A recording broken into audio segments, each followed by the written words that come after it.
자, 오늘 우리에게 주시는 말씀 마태복음 19장입니다. 마태복음 19장 1절부터 12절까지의 말씀 저와 같이 한 목소리로 봉독하겠습니다. 마태복음 19장 1절부터 12절의 말씀입니다. 시작. 예수께서 이 말씀을 마치시고 갈릴리를 떠나 요단강 건너 유대 지경에 이르니 큰 무리가 따르거늘 예수께서 거기서 그들의 병을 고치시더라. 바리새인들이 예수께 나와 그를 시험하여 이르되 사람이 어떤 이유가 있으면 그 아내를 버리는 것이 옳으니까. 예수께서 대답하여 이르시되 사람을 지으신 이가 본래 그들을 남자와 여자로 지으시고 말씀하시기를 그러므로 사람이 그 부모를 떠나서 아내에게 합하여 그 몸이 한 몸이 될지니라 하신 것을 잊지 못하였느냐. 그런즉 이제 둘이 아니요 한 몸이니 그러므로 하나님이 짝지어 주신 것을 사람이 나누지 못할지니라 하시니 여쭤오되 그러면 어찌하여 모세는 이혼 증서를 주어서 버리라 명하였나이까. 예수께서 이르시되 모세가 너희 마음의 완악함 때문에 아내 버림을 허락하였거니와 본래는 그렇지 아니하니라. 내가 너희에게 말하노니 누구든지 음행한 이유 외에 아내를 버리고 다른 데 장가드는 자는 간음함이니라. 제자들이 이르되 만일 사람이 아내에게 이같이 할진대 장가들지 않는 것이 좋겠나이다. 예수께서 이르시되 사람마다 이 말을 받지 못하고 오직 타고난 자라야 할지니라. 어머니의 태로부터 된 고자도 있고 사람이 만든 고자도 있고 천국을 위하여 스스로 된 고자도 있도다. 이 말을 받을 만한 자는 받을지어다. 아멘. 우리가 이제 마태복음 18장 19장 이어져서 우리가 이제 천국 백성의 삶에 대해서 우리가 함께 말씀을 나누고 있습니다. 지난주에는 뭐였죠? 지난주에 가장 중요한 키워드 기억하시는 분? 그렇죠. 용서죠, 용서. 용서와 천국 백성이라는 주제로 함께 말씀을 나눴습니다.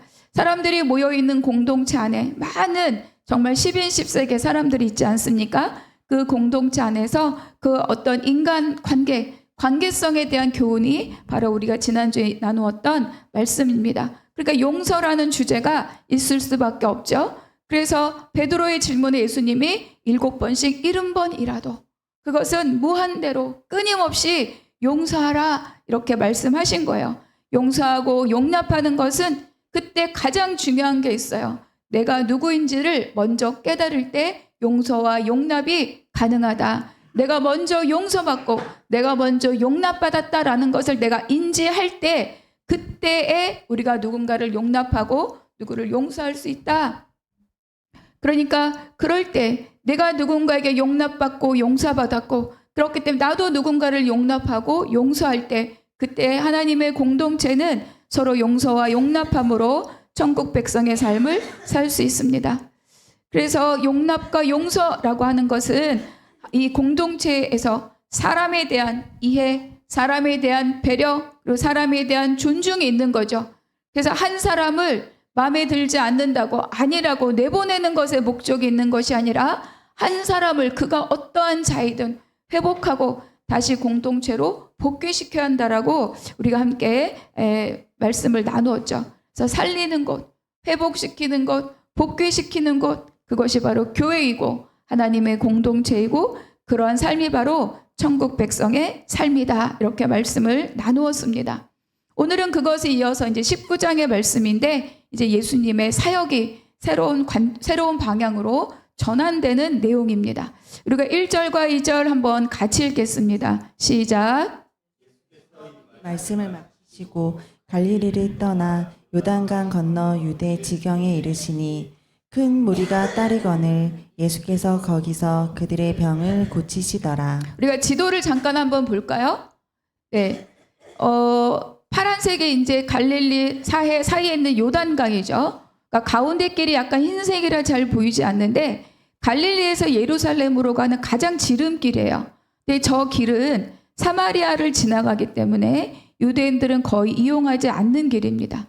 초록색 길이 이제 이 해변길, 지중해 해변길을 따라가는 길이고 빨간 길이 이제 지금 예수님이 말씀하신 그 길이에요. 그래서 사마리아를 피하기 위해서 또 해변길은 굉장히 멀기 때문에 사마리아를 피하고 해변길을 피해서 요단강으로 돌아서 예루살렘으로 가는 것이 일반적으로 유대인들이 예루살렘을 갈 때 선택하는 길입니다. 그래서 예수님께서 갈릴리를 떠나 유대 지경에 이르렀다라고 하는 것은 예수님이 지금 어디를 향하고 계시다? 예루살렘을 향하고 계시다. 그리고 이 말은 동시에 예수님의 십자가의 때가 가까이 왔다. 이거를 전제하는 말씀이죠. 그러니까 예수님의 3번에 걸친 갈릴리 사역이 다 마무리되었어요. 그래서 그 3번째 사역이 무엇이었나? 오병이어 사건이 있었고 갈릴리 북부 두로와 시돈을 다니면서 복음을 전했고 수로보니게 여인을 만났고 무엇보다 제일 중요한 것은 바로 빌립보 가이사랴죠. 거기서 베드로가 예수 그리스도가 누구신지를 고백했습니다. 주는 그리스도시요 살아계신 하나님의 아들입니다.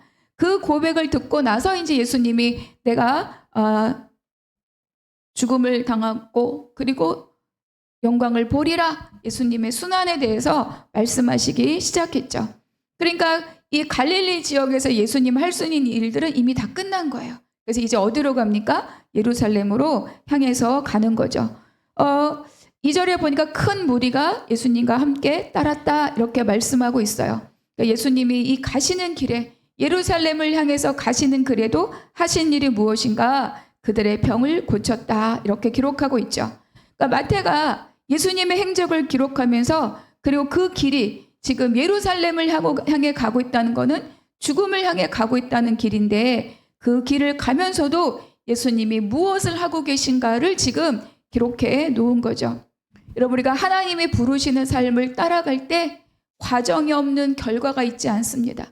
하나님이 부르시는 삶을 따라갈 때는 과정을 지나서 결과에 이르는 거죠. 무슨 말이냐? 예수님이 십자가를 향해 가시는 걸음을 이때 내가 예루살렘에 도착해서 십자가에 달리면 나의 부르심이 끝난다가 아니라 그 길을 향해 가면서도 지금 나와 함께 그 여정을 걷고 있는 사람들을 돌보고 고치시고 함께 하셨다고 지금 마태가 기록하고 있는 거예요. 그 가는 길목을 함께 따라가는 사람들을 예수님은 외면하지 않으셨다. 이 땅에 오신 목적대로 그리고 사람을 살리기 위해서 십자가를 지시는 것뿐만 아니라 지금 여기 내가 돌보고 먹이고 입히고 살려야 될 그 사람들을 향한 돌봄을 여전히 하고 계셨다고 지금 마태가 기록하고 있는 거죠. 예수님의 사역의 분기점마다 빠지지 않고 기록되는 것은 무엇이냐? 백성을 불쌍히 여기셨다.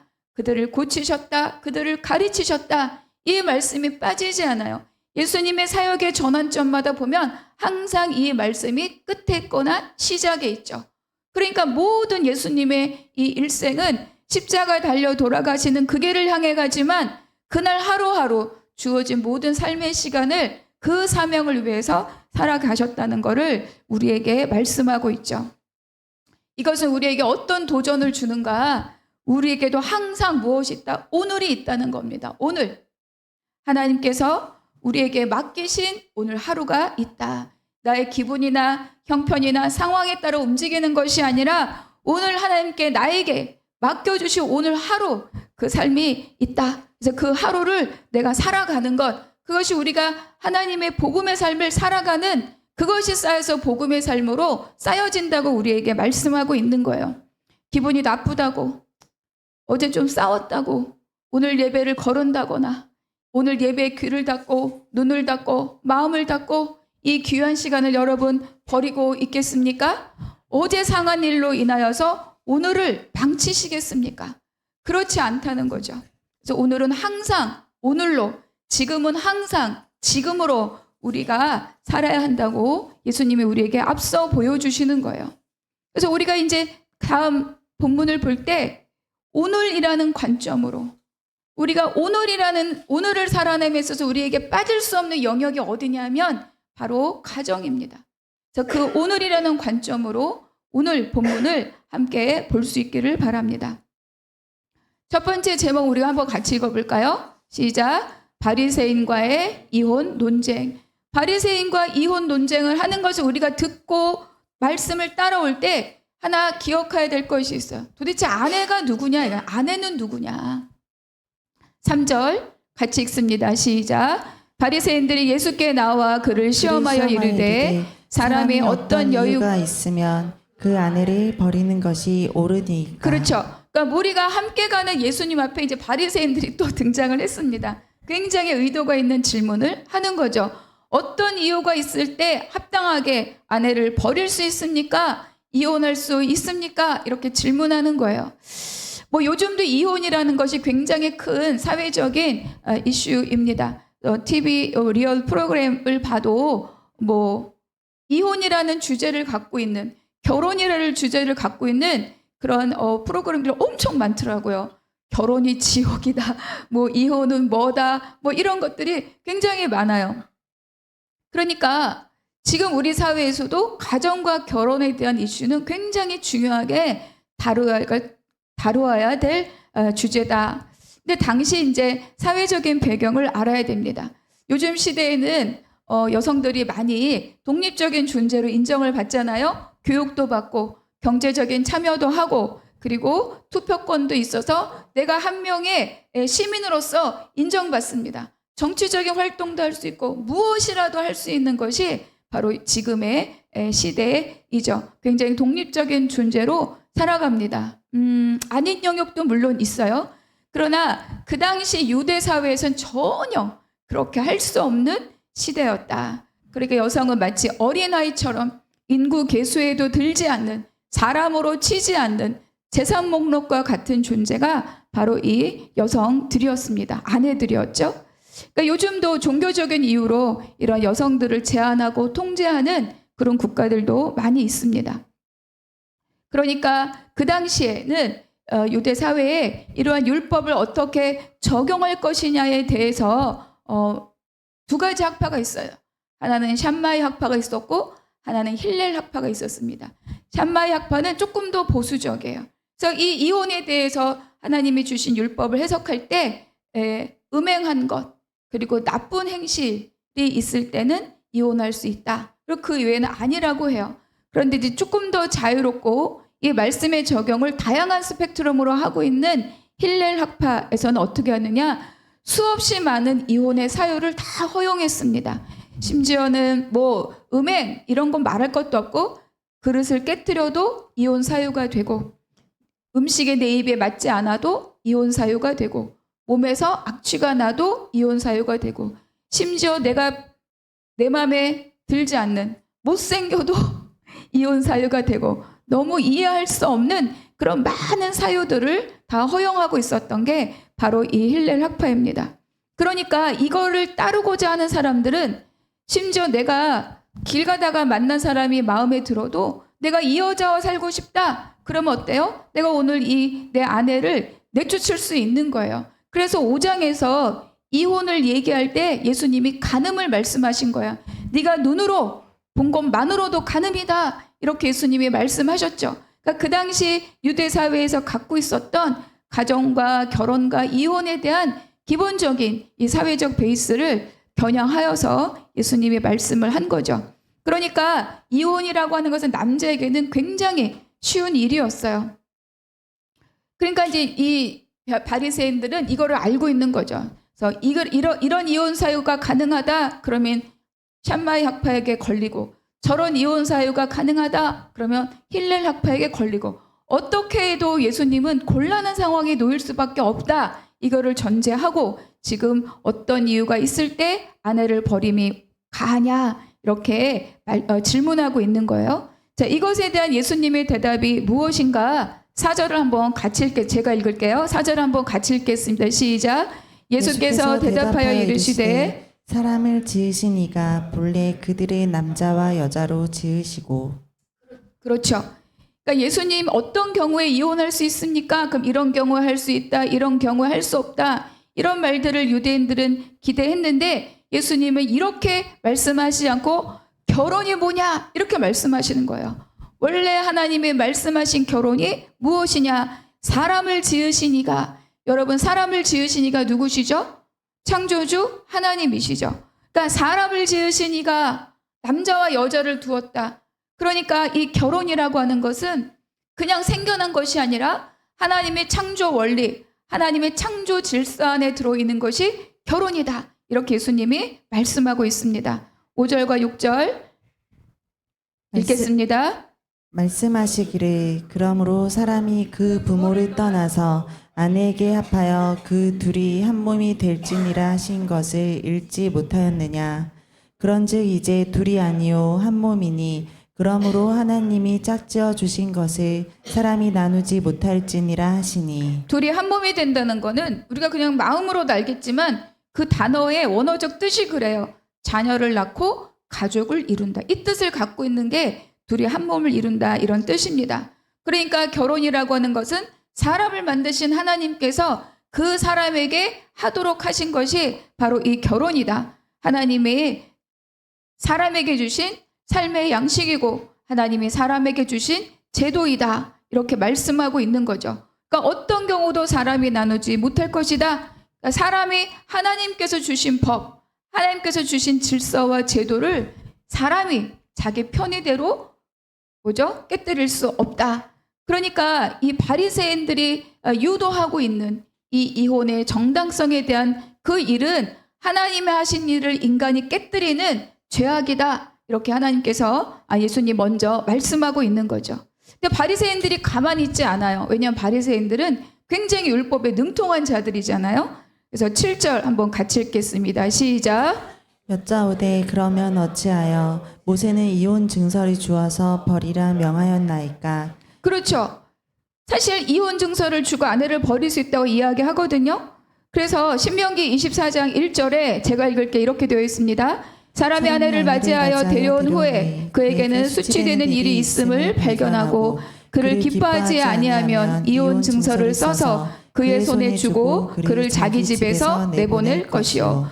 그러니까 하나님의 법을 가르치고 있는 신명기 24장에서 이혼할 수 있다 이렇게 말씀하고 있어요. 이어지는 말씀에는 이혼뿐만 아니라 합당한 이혼이 있다면 그것을 보증하는 이혼 증서가 있다면 재혼도 가능하다. 이렇게 신명기에서 율법을 주고 있죠. 그런데 예수님이 뭐라고 하셨는가? 너희 마음의 완악함 때문이다.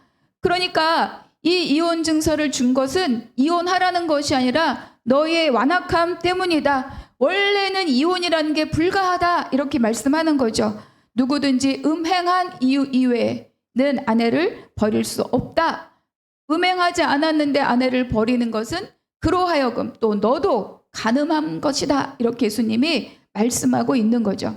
그러니까 예수님도 이 이혼 증서에 대해서 모세가 준 율법을 인정합니다. 그렇다면 이 모세가 하나님의 법을 왜곡한 것이냐? 그게 아니라는 거예요.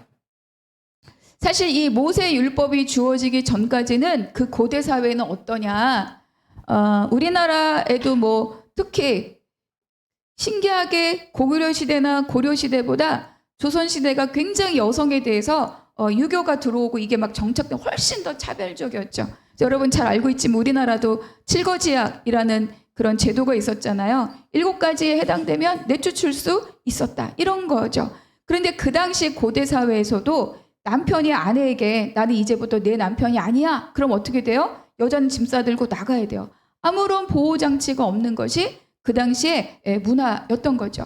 그러니까 하나님께서 이 결혼의 법을 말씀하시면서 모세를 통하여 이혼 증서를 주라라고 한 것은 이혼해도 된다가 아니라 이혼을 방지하기 위한 이런 거라도 해서 그 여인이 남편의 집을 벗어나서라도 삶을 살아갈 수 있는 길을 만들어 주기 위한 최소한의 그 여인에 대한 보호법이었다고 지금 이야기하는 거예요. 이혼 증서를 주라는 것은 이혼해라가 아니라 이 증서라도 주어서 그 여인의 살 길을 만들어줘야 되는데 이혼하지 마라. 근데 정말 어쩔 수 없이 이혼하려면 이 여인이 살 길을 네가 열어줘야 된다. 이게 바로 이 이혼 증서의 본래의 뜻이었던 거죠. 그리고 이렇게라도 이혼 증서를 준 것은 너희의 완악함 때문이다. 오늘 불렀다가 나가.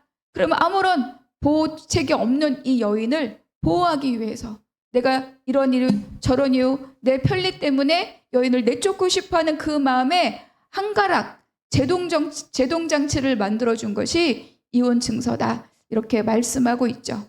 그러니까 이혼을 허락하는 것이 아니라 이혼을 방지하는 것. 음행한 이유 외에는, 그러니까 얼마나, 제가 드릴 말씀은 아니지만 부부가 살면서 얼마나 거슬리는 것들이 많아요. 그 거슬리는 거가 다 너희들의 말에 의하면 다 이혼 사유인데 안 된다라는 거예요. 그런데 음행한 연고는 그것만 유일하게 가능하다. 왜 그거를 가능하게 하셨는지는 잠시 후에 나누어 보겠습니다. 그러니까 결혼을 파기하고 나의 편리, 나를 챙기고자 하는 이들에게 이혼의 정당성을 예수님이 인정하지 않으시는 겁니다. 그때 제자들이 이렇게 말해요. 제자들이 이르되 만일 사람이 아내에게 이같이 할진대 장가들지 않는 것이 좋겠나이다.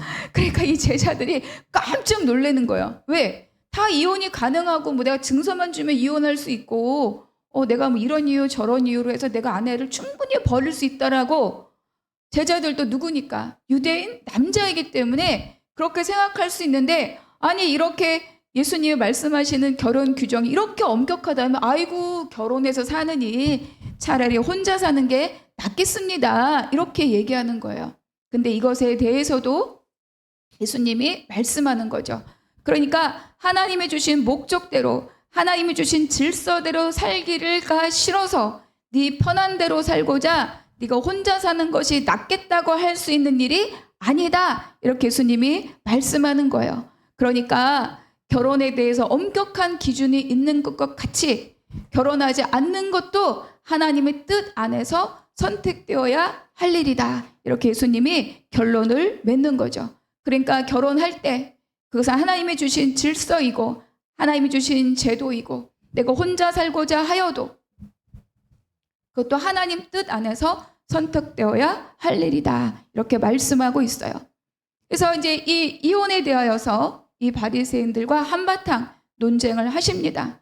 그럼 우리가 여기서 생각해 볼 것이 있죠. 그렇다면 우리에게 하나님의 우리에게 주신 가정의 의미가 무엇인가? 아까도 말씀드렸지만 가정, 결혼, 부부, 자녀, 그것이 굉장히 핫한 주제입니다. 그러니까 사회가 무너져 가고 사회의 연합과 공동체성이 깨지는 지표가 뭐냐면 가정이거든요. 가정, 부부와 자녀, 바로 이러한 일들입니다.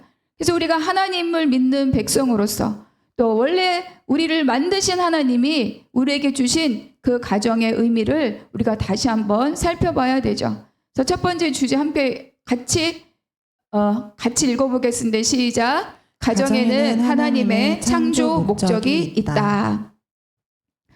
창세기 1장 27절 28절 한번 같이 읽어보겠습니다. 시작. 하나님이 자기 형상 곧 하나님의 형상대로 사람을 창조하시되 남자와 여자를 창조하시고 하나님이 그들에게 복을 주시며 하나님이 그들에게 이르시되 생육하고 번성하여 땅에 충만하라 땅을 정복하라 바다의 물고기와 하늘의 새와 땅에 움직이는 모든 생물을 다스리라 하시니라.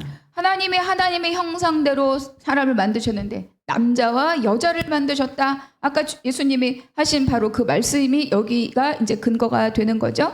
그래서 그들에게 복을 주셨다.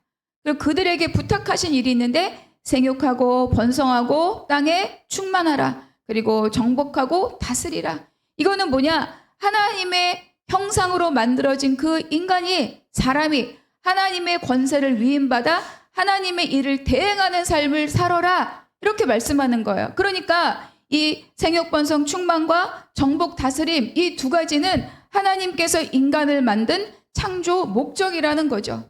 너희들이 그저 여기 있는 거 먹고 사는 것이 아니라 너희들이 할 일은 뭐다? 생육 번성 충만과 정복 다스림이다. 통치자의 삶을 살아라. 이것이 하나님께서 사람을 만드신 창조 목적이라는 거예요.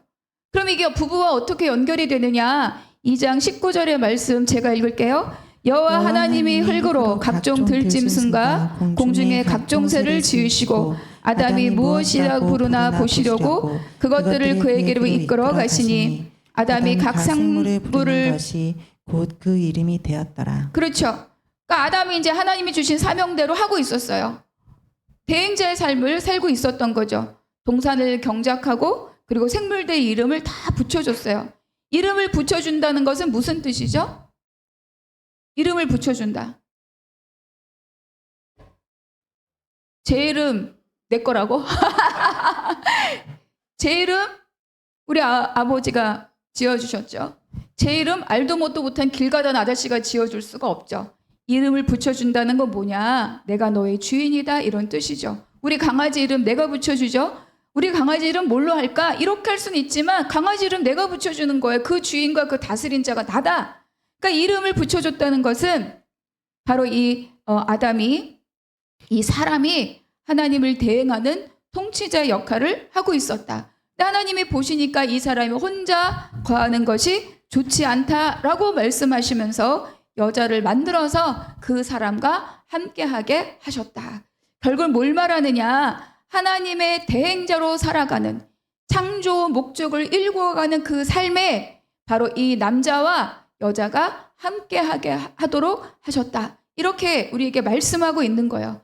그러니까 남자와 여자가 둘이 한 몸이 되게 이루신 일은, 다시 말하면 자녀를 낳고 가정을 이루게 하신 그 일은 하나님의 창조 목적을 함께 이루어 가라, 이런 하나님의 명령이라는 거죠. 그래서 부부에게는 원천적으로 동일한 사명이 있는 거예요. 그 역할을 나누는 것은 있을 수 있지만 하나님이 사람을 만드신 기본적인 창조 목적은 동일하다.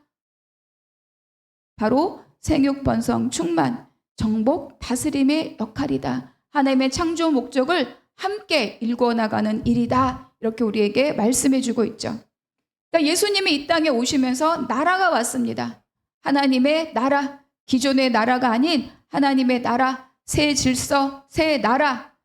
이 예수가 갖고 오신 이 나라의 가장 큰 특징이 뭐죠? 바로 하나님의 창조 목적을 회복하는 나라입니다. 예수님이 이 땅에 오실 때 우리가 잃어버렸고 빼앗겼던 바로 그 씨와 통치권을 갖고, 그것은 곧 나라를 갖고 온 것이라고 처음 마태복음을 시작하면서 우리가 함께 말씀을 나누었죠. 그러니까 예수께서 새로 이 땅에 왕으로 오셔서 이루어가는 질서는 새 질서이고 새 나라이고 하나님의 원래의 창조 목적을 회복하는 거죠. 그러니까 이 하나님 나라의 새 질서를 회복하면서 가장 중요한 것 중에 하나가 뭐냐면 바로 결혼과 가정이다, 이렇게 말씀해 주고 있는 거예요.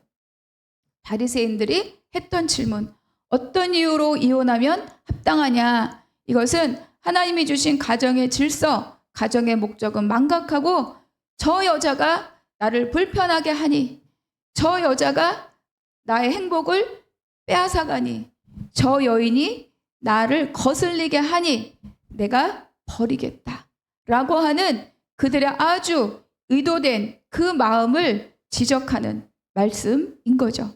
그래서 하나님께서 예수님 그것을 너희의 완악함이다, 이렇게 말씀하고 있어요. 이거는 동시에 지금 우리 현대사회의 위기이기도 합니다.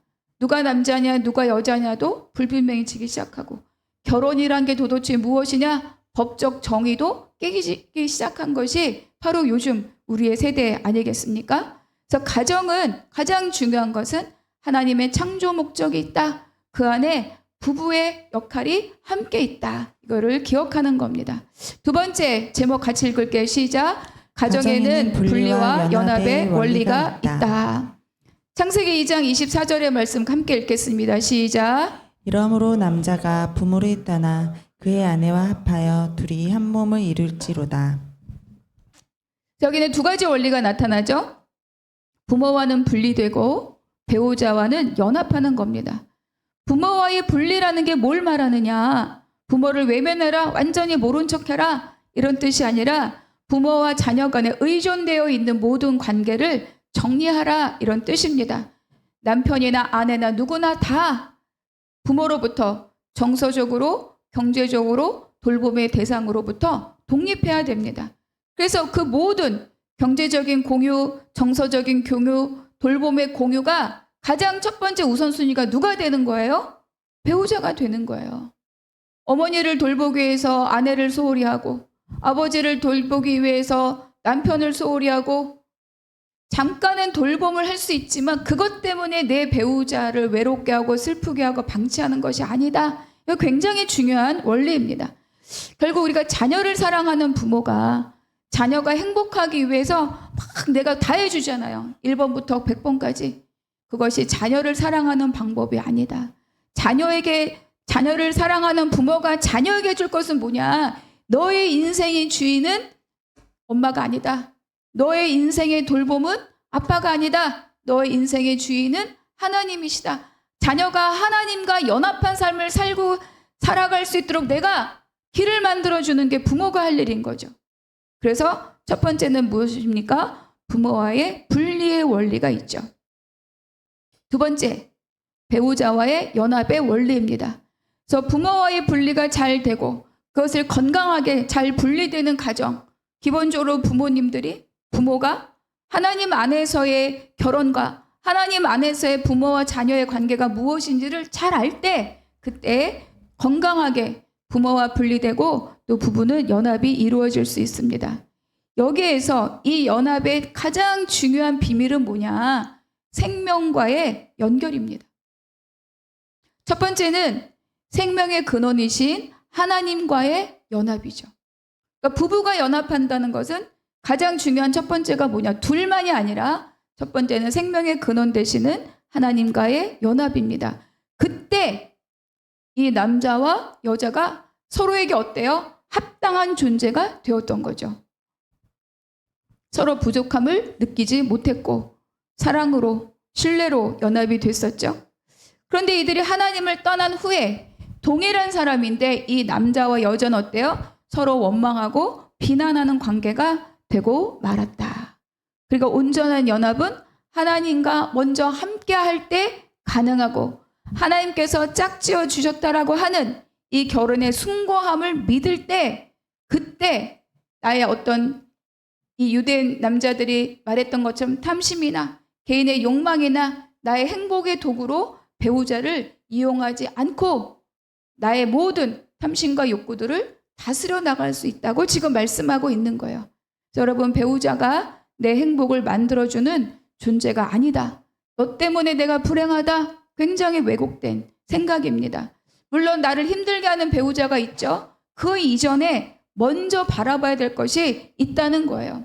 그것이 왜 나에게 그렇게 인지되고 있을까? 가장 먼저 점검해야 될 관계가 나와 하나님의 관계가 온전하게 이루어지고 있는가? 남편이 또는 아내가 이 일을 위해서 나에게 어떤 역할을 하고 있는가를 내가 깨달을 때 그때 내가 비로소 남편을 남편으로 아내를 아내로 볼 수 있다는 거죠.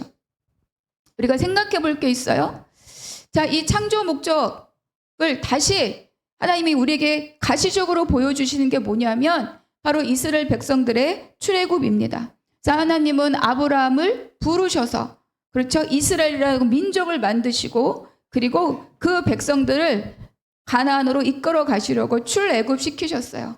그런데 출애굽하면서 하나님이 이 백성들에게 무엇이라고 말씀하셨는가? 너희는 거룩한 백성이요 제사장 나라가 될 것이다. 이 거룩한 백성 제사장 나라가 바로 처음에 하나님께 주신 창조 목적이에요. 거룩한 백성인데 나의 형상으로 살아라. 그리고 제사장 나라가 되어라. 열방의 통치자가 되어라. 이런 거죠. 그러니까 애굽에 있다가 나온 이스라엘 백성들이 원하는 행복은 배부른 거였어요. 배부른 거. 적절한 곳에서. 엘림 만난 그 오아시스에서 적절한 곳에서 그저 배불리 먹고 살면 좋다라고 생각한 거죠. 그러니까 굳이 광야를 지나가거나 전쟁을 해서 가나안 땅을 정복하거나 그러고 싶지 않았던 거예요. 그러나 하나님께서는 이 백성에 대한 목적이 분명하셨기 때문에 거룩한 백성 제사장 나라였기 때문에 광야를 지나면서 그들의 생각을 씻고 그들의 고정관념을 씻고 애굽 가치관을 씻고 그리고 결국은 하나님 손을 이끌어서 가나안 땅에 들어가게 하셨다.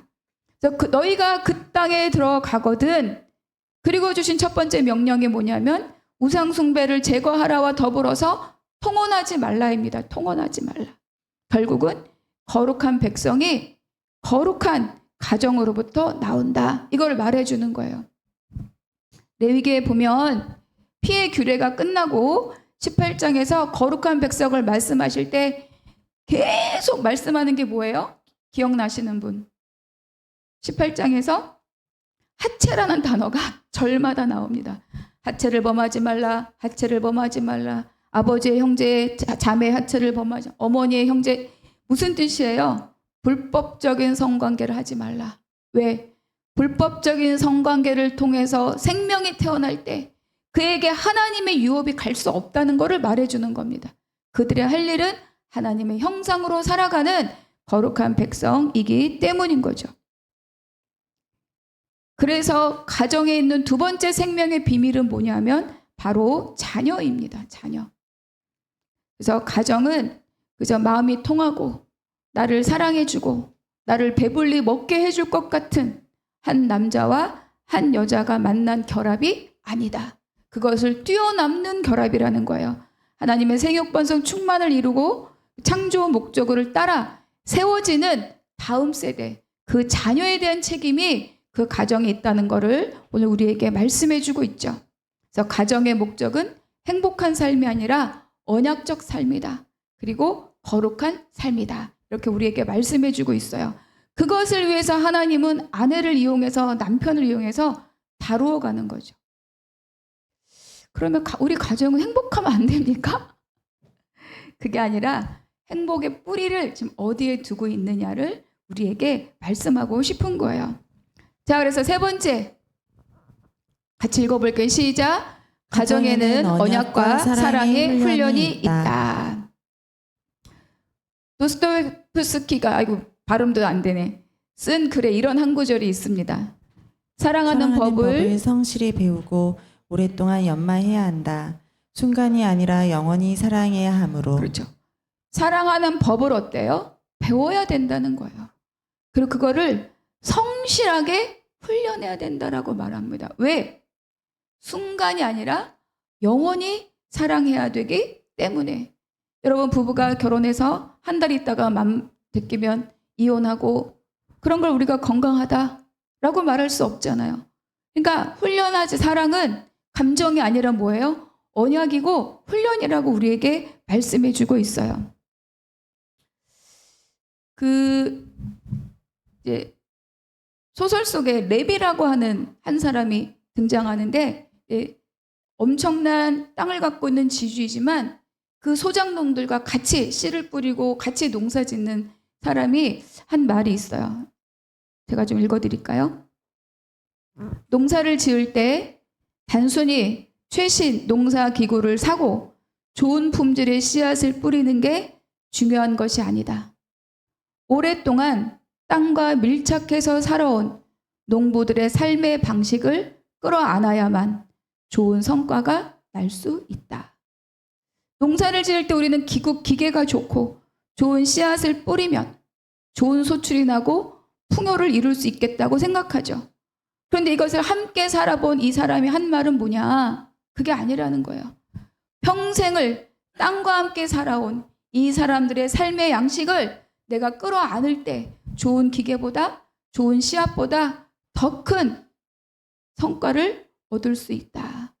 그러니까 여러분과 여러분의 아내와 여러분의 남편은 각자 살아온 삶의 양식이 있다는 거예요. 그 삶의 방식을 내가 끌어안지 않으면 너는 왜 이러니? 당신은 왜 이러니?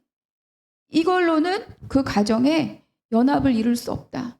연합을 이룰 수 없으면 어때요? 행복할 수 없다. 그거를 말해주는 거죠. 그래서 이 사람이 자기가 너무너무 사랑하는 여인과 결혼했는데 이 여인이 어떤 여인이냐? 사사건건 비난의 언어를 쏟아내는 여인인 거예요. 하나를 해도 비난, 두 개를 해도 비난. 사랑하여 결혼했지만 너무 힘들다. 근데 이 남자가 결단한 게 있어요. 바로 이것처럼 그 비난의 언어를 내가 감수하겠다. 듣겠다. 그래서 아내의 끊임없는 비난의 언어에도 그랬구나. 그럴 수 있겠구나. 그래서 어떻게 됐습니까? 이 아내가 달라지는 거죠. 아, 이 남자는 정말 나를 사랑하는구나. 그래서 열정으로 맺어지는 사랑의 결혼이 아니라 이해와 배려로 행복한 결혼 생활을 했다. 그러니까 여러분, 우리가 삶의 방식을 끌어안는다는 게 무엇인지를 말씀해 주고 있는 거죠. 그래서 결혼이 뭐냐? 하나님과 사람 앞에서 언약한 겁니다. 여러분, 많은 회중들 앞에서 결혼하시지 않았습니까? 서로 미워하는데 서로 죽자고 결혼한 사람은 없다는 거죠. 중요한 것은 그때 감정, 그때 사랑, 그때 설렘이 분명히 있었지만 그것으로 평생 유지되는 것이 아니라 더 중요한 것은 사람들과 하나님 앞에 언약한 그 언약을 지키기 위해서, 사랑하는 법을 배우기 위해서 끊임없이 그거를 연마해 가면서 그때 비로소 진정한 사랑을 우리가 나누어서 참된 사랑으로 행복한 가정을 이루어갈 수 있다. 그리고 그 열매가 뭐죠? 자녀인 거죠. 행복하면 안 된다가 아니라 정말 참된 가정, 행복한 가정, 자녀들에게 그것을 물려줄 수 있는, 거룩을 물려줄 수 있는 가정, 그 가정으로 가기까지는 서로가 서로에게 다루어져 가는 시간들이 있다고 하나님께서 말씀하고 있습니다. 그래서 이 가정과 우리의 믿음의 삶에는 어떤 관계가 있는가? 그래서 세 번째, 가정과 천국 백성을 하나님이 무엇이라고 말씀하고 있는가? 바울은 에베소서에서 교회를 말할 때 막 교회냐 부부냐가 막 뒤죽박죽이 되어 있어요. 그 말씀 우리가 한번 볼게요. 5장 21절에 노란 글씨 21절만 읽어볼게요. 시작. 그리스도를 경외함으로 피차 복종하라. 남편과 아내에게 머리 대신 것과 같이 남편에게 복종하고 주님이 교회를 사랑하지 아내를 사랑하라. 그러면서 뭐라 그래요? 피차 복종하라 이렇게 얘기해요. 아내와 남편 부부 관계를 이야기해요. 그런데 밑에 이제 30절에 가니까 한번 읽어볼까요? 시작. 우리는 그의 몸의 지체임이라. 그러므로 사람이 부모를 떠나 그의 아내와 합하여 그 둘이 한 육체가 될지니 이 비밀이 크도다. 나는 그리스도와 교회에 대하여 말하노라. 그러나 너희도 각각 자기의 아내 사랑하기를 자신같이 하고 아내도 자기 남편을 존경하라. 뭐지? 복종하고 사랑하고 피차 복종하라고 하고 있는데 와, 이 비밀이 크도다. 그리스도와 교회에 대해서 말한다. 그리고 다시 또 사랑하라 이렇게 말하는 거예요. 그러니까 부부가 가정을 이루는 그 원리가 그대로 교회에도 적용된다는 것을 말해줍니다. 둘이 연합하여서 공동체를 이루고 자녀를 낳아서 몸을 이루어 가는 것처럼 그 창조 목적의 원리가 그대로 뭐예요? 교회의 원리와 같다는 거예요. 교회는 어떻습니까? 한 성도가 있죠. 여러분 다 모래알처럼 각각 있어갖고는 연합할 수 없고 그리고 몸을 이룰 수 없어요.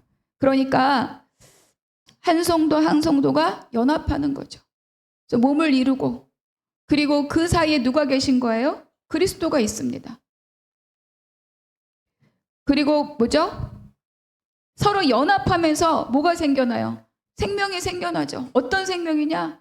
내가 갖고 있는 그리스도의 분량이 바로 내 옆에 있는 성도에게 흘러갑니다. 두 사람이 그리스도에 채워진 분량이 또 다른 자에게 어때요? 흘러가는 거죠. 이것이 전도이고 이것이 양육입니다. 그러니까 우리 교회의 사명은 가정에 생명의 사명이 있는 것처럼 교회에도 뭐가 있다? 생명의 사명이 있다. 그것을 실행하는 방법이 전도고 양육이라는 거예요. 내가 갖고 있는 그리스도의 분량 내 옆 사람에게 나눠주고 내가 갖고 있는 그리스도의 은혜 내가 옆 사람에게 흘려줘서 나만 90 너는 10 이게 아니라 내가 갖고 있는 90을 끊임없이 샘물처럼 솟아나는 주님의 은혜를 아까워하지 않고 흘려보내서 그도 나만큼 나도 그만큼 하나님이 약속하신 상속을 동일하게 누리게 하는 것, 그것이 1차적으로 전도이고 그것이 또한 양육이다 이렇게 말씀하고 있죠. 그래서 연합하여서 그리스도의 생명을 만들어가는 그 전달하는 그 원리, 그것이 신비하고 비밀스럽다 이렇게 바울이 말하고 있는 거예요. 그러니까 이 비밀을 깨달은 자가 남편과 아내뿐 아니라 이러한 관계 속에서 교회에서 함께 더불어 살아가는 거죠. 그것을 교회라고 하고 그래서 하나님의 공동체다 이렇게 말씀하고 있습니다. 그러니까 머리이신 그리스도를 주인 삼고 거기에 접붙여진 몸의 삶을 우리가 함께 살아가는 것이 바로 교회다. 그리고 가정이 교회 원리와 함께하고 있다 이렇게 말씀해 주는 거예요. 여러분 잘 생각해 보세요. 제가 처음에 이혼에 대해서 논쟁을 시작할 때 누구를 생각해 보자 그랬죠? 누구를 생각해 보자? 아내가 누구인지 생각해 보자. 여러분, 아내가 누굽니까? 그 자리에서. 아내는 강자입니까? 아내는 대책 없는 약자예요. 이 어린아이와 같지 아니하면 천국에 들어갈 수 없다. 지금 예수님은 십자가를 가면서 제자들에게 무엇을 부탁하고 있느냐? 가정을 이루는 비밀, 부부가 연합하는 비밀, 생명을 낳는 비밀, 교회를 이루는 비밀 다 뭐예요? 연약한 자를 세워서 살리는 것으로 시작한다고 말하고 있는 거죠. 그러니까 어린아이와 같은 자, 어린아이와 같이 자기를 낮추는 자, 그 중에 하나가 아내라는 거예요. 아내는 약한 자다라고 말하지 않지만 그 당시 그 문화 속에서 아내라는 존재가 갖고 있었던 그 연약함과 그 비천함과 그 초라함과 그 무대책의 삶에 어떻게 참여하고 있느냐를 말하는 거죠. 가정은, 부부는 그 일에 참여해야 된다라고 지금 말씀해 주고 있는 거예요. 그리고 그 일에 참여하는 게 뭐다? 교회다. 그래서 우리 교회가 이렇게 한 사람 한 사람 다 생명의 공동체로 세워지고 연합하고 내가 갖고 있는 것을 흘려보내고 생명을 나누면서 강건하게 생명의 성장을 이루어가는 우리 한나무 교회와 우리 성도님들이 되시기를 주님의 이름으로 축복합니다. 기도하겠습니다. 하나님 감사합니다. 어떻게 하면 이혼할 수 있습니까? 사람의 이기심에서 출발한 이 질문에 예수님은 원래 하나 사람을 지으시니가 우리에게 주신 사명이 무엇인가? 가정을 통해서 이루고자 하는 하나님 목적이 무엇인가를 말씀해 주셨습니다. 아니, 우리 한 사람 한 사람이 다 서로가 연합하고 서로가 몸을 이루어서 하나님 가정 안에 생명이 생겨나는 것처럼 우리 교회 연합 안에 생명이 생겨나고 그 생명을 키워갈 수 있는 복된 가정과 복된 교회가 될 수 있도록 인도하시고 역사하여 주시옵소서. 모든 것 감사하고 우리 주 예수 그리스도 이름으로 기도하옵나이다. 아멘.